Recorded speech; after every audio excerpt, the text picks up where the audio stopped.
어제는 하나님을 경외하는 삶으로 부르시는 하나님의 음성에 대해서 우리가 함께 나누었습니다.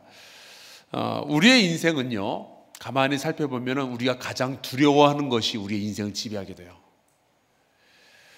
그렇다면 하나님께서 내 인생을 지배하시도록 그분을 두려워하고 경외하는 마음을 가지는 것이 우리의 인생에 가장 안전할 줄로 믿습니다. 만약에 그분이 아닌 다른 것이 우리의 두려움의 대상이 되고 우리의 경외의 대상이 되는 순간 우리는 세상의 풍파에 휘말릴 수밖에 없게 되는 겁니다. 그래서 하나님은 우리를 정말로 사랑하시고 우리를 속속들이 아시는 그 하나님은 우리에게 나를 경외하라 라고 부르시는 거죠. 그 하나님을 경외하는 삶으로 나아가시기를 주의 이름으로 축원합니다. 오늘은 사랑으로 부르시는 하나님의 음성에 대해서 함께 나누려고 합니다. 아가서는 하나님과 우리 사람의 사랑을 이 남녀간의 사랑으로 비유해서 쓴 그러한 책입니다.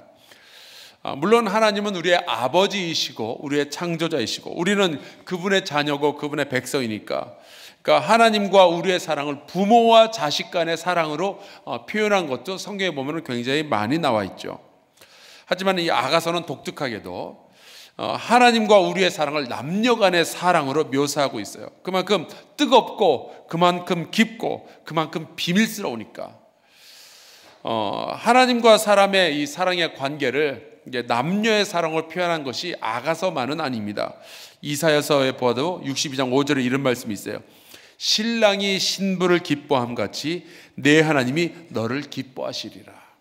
또 저 유명한 호세아 2장 19절 20절 내가 내게 장가들어 영원히 살되 공의와 정의와 은총과 긍휼의 여김으로 내게 장가들며 진실함으로 내게 장가들리니 내가 여호와를 알리라.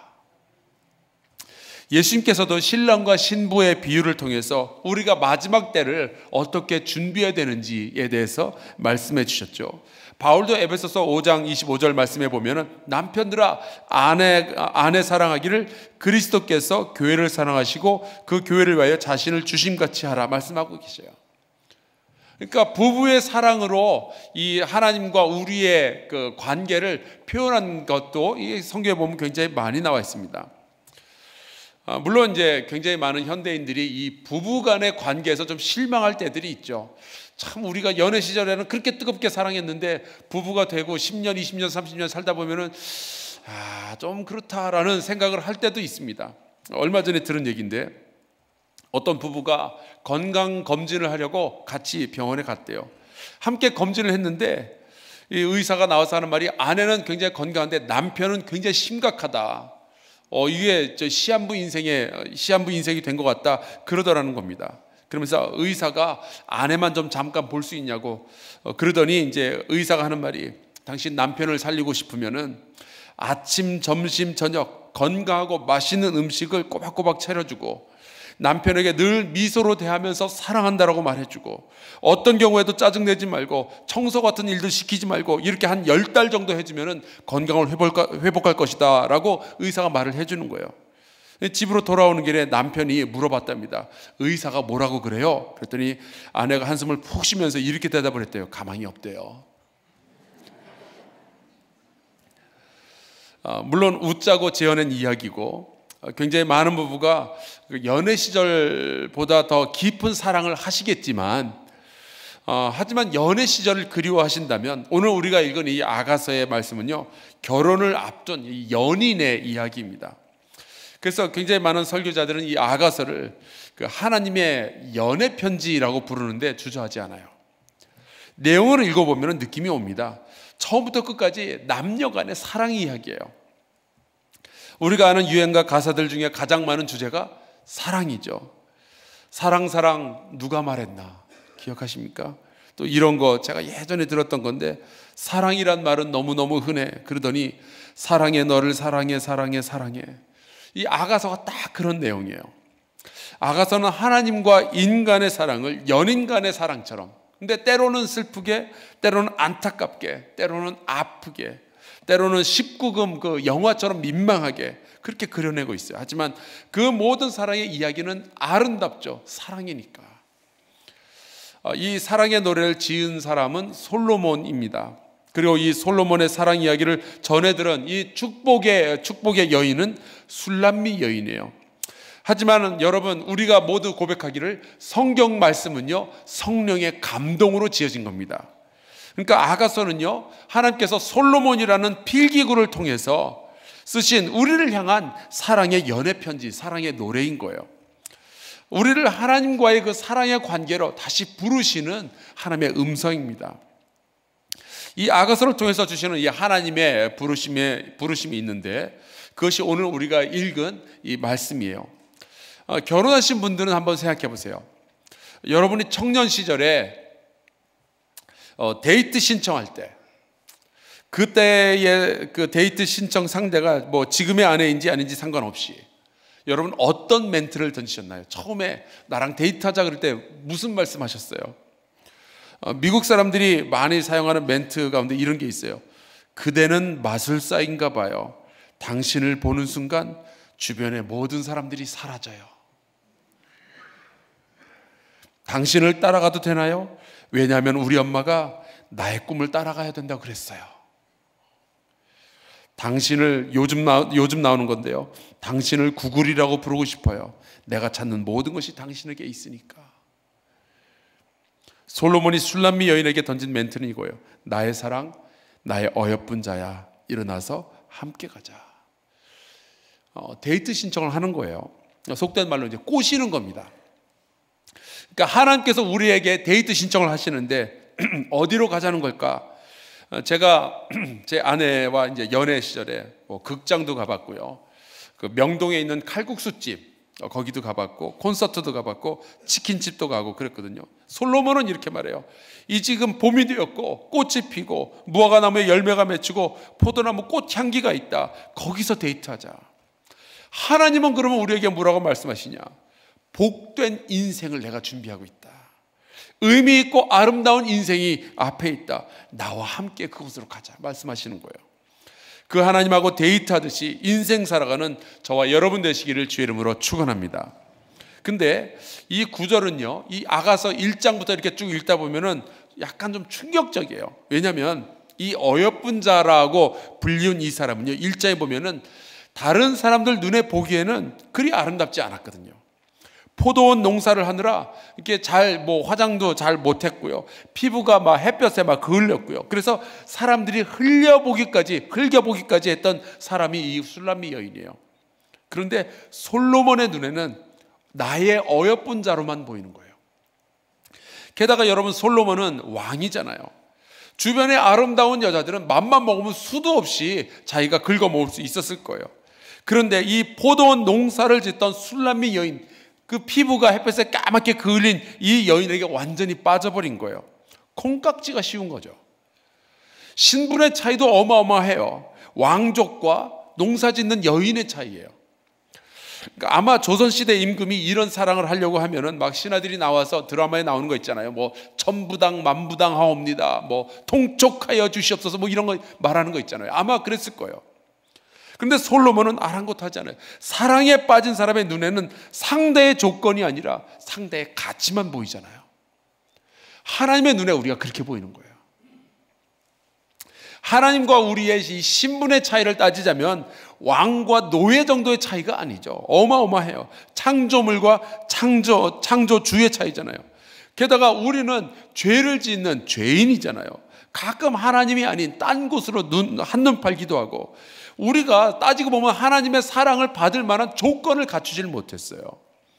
그런데도 하나님은 우리가 죄인 되었는데도 우리를 먼저 사랑하시죠. 그래서 로마서 5장 8절에 이렇게 말씀하셔요.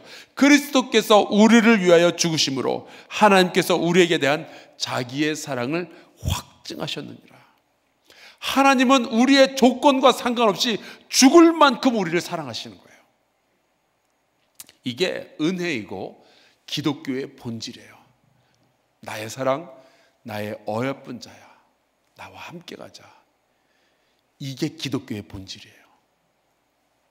자격이 있어서 조건에 맞아서 우리를 사랑으로 부르시는 것이 아니라, 자격이 없는데 조건이 맞지 않는데 하나도 안 맞는데 우리를 어여쁘다 부르시고 우리와 함께 가자라고, 나를 함께 가자라고 우리를 부르시는 거예요. 근데 참 감사하긴 한데 왜 이런 일이 일어나게 될까 궁금했었어요. 그래서 이 말씀 묵상하는 가운데 제가 깨달은 것이 있어요. 사랑의 조건이 나한테 있는 게 아니라 하나님께 있구나.